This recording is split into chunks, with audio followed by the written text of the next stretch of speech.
busting packs, racking stacks, and letting breaks and fall.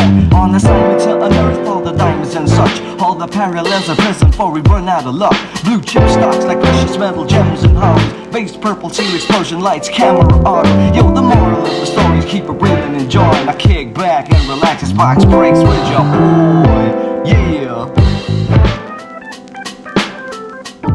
Episode 10 of Box Breaks with your boy, and today we're going to be talking about GUs, which stands for Game Used, and this refers to a type of card that features an actual bit of game-used memorabilia stuck onto it.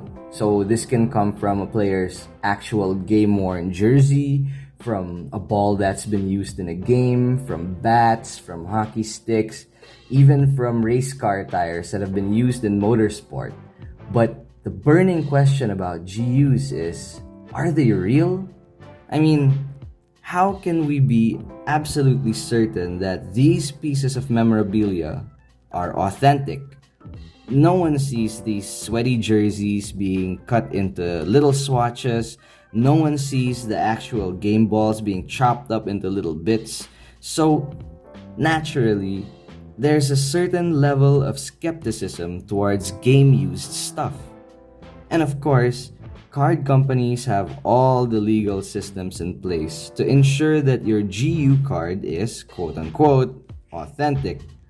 All manner of disclaimers and legalities work to quell any doubts about how real a GU card truly is. So, we've got a bunch of GU cards here to illustrate how these disclaimers have evolved over the years.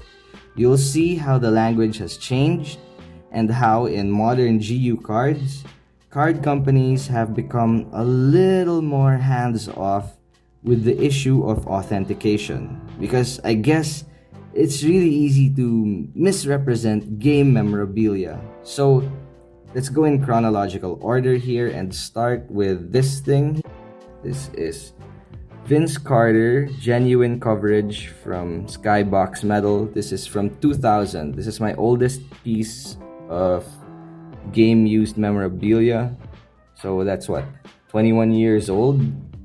And it says here in the back, congratulations, you have just received a card that contains a piece of authentic game-worn warm-ups, pictured at left. These warm-ups were worn by Vince Carter of the Toronto Raptors. So the card is telling me that this swatch of cloth came from this warm-up set and was worn specifically by Vince Carter of the Toronto Raptors. Sounds pretty reassuring, right? Let's move on. Next, after that, we've got this thing here. Dirk Nowitzki, Topps Jersey Edition from 2003.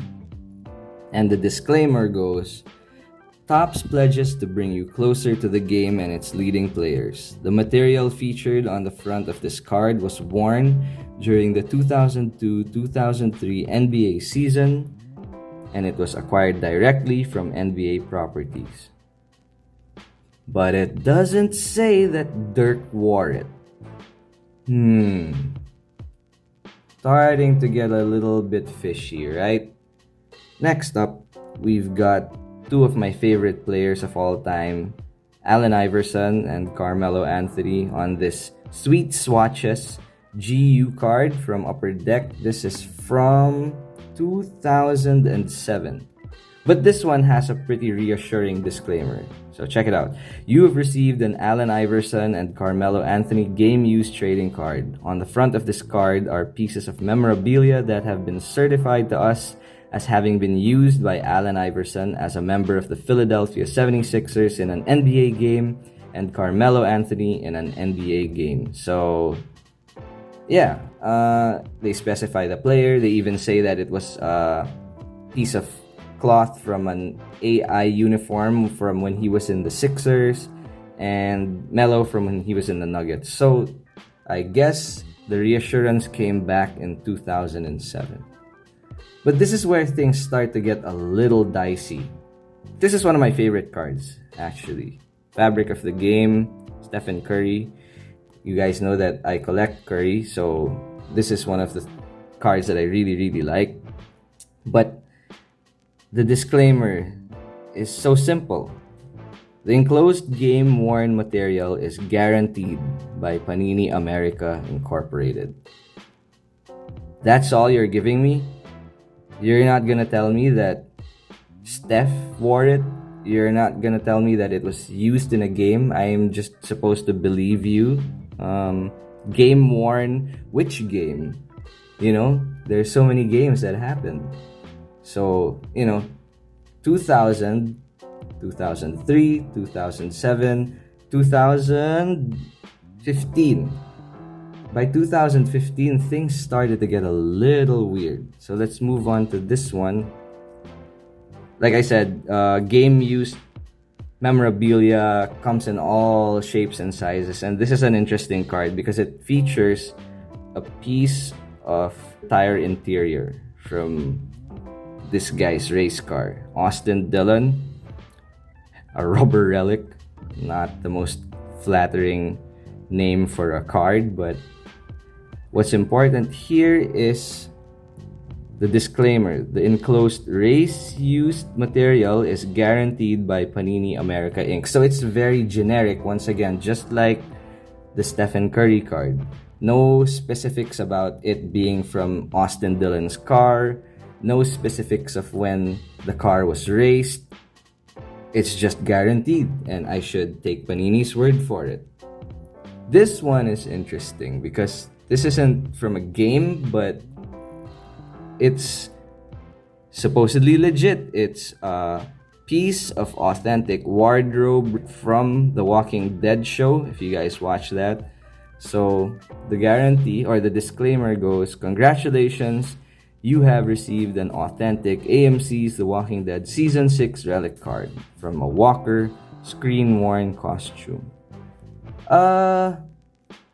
Because these guys don't have actual, names, not like Steph or VC or Dirk, Melo, etc., these can sort of fly under the radar.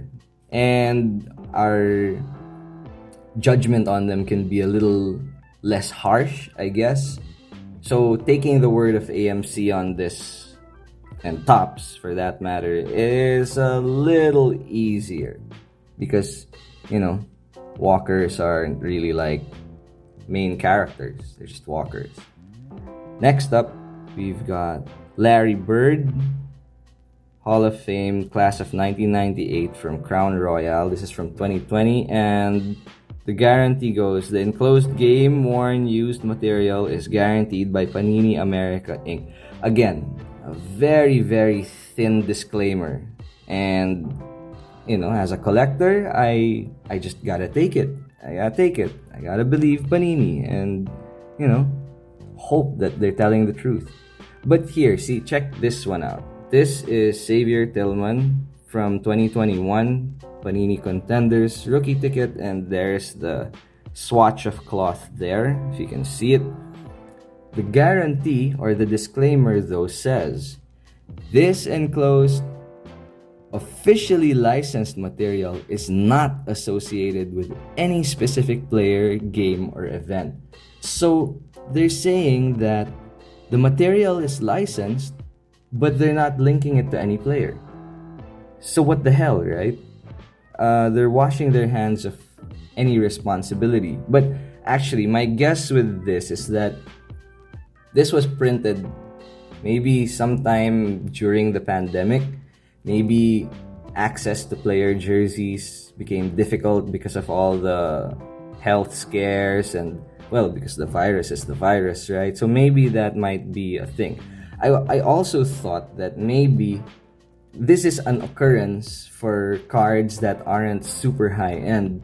So I did some research, but if you check out this LaMelo Ball patch auto, which is something like $12,000, it has the same guarantee or the same disclaimer about the patch. It guarantees the autograph, but it says that the patch isn't associated to any player. So what the hell, Panini?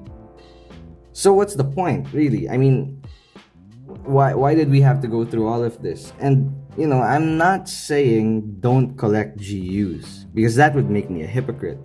Because I really like GUs. I like the aesthetic, and I like how they're more sought after than non-GU stuff.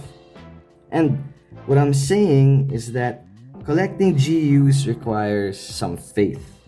Like I said earlier, we can't confirm, unless we're there, we can't confirm that these bits of memorabilia are real.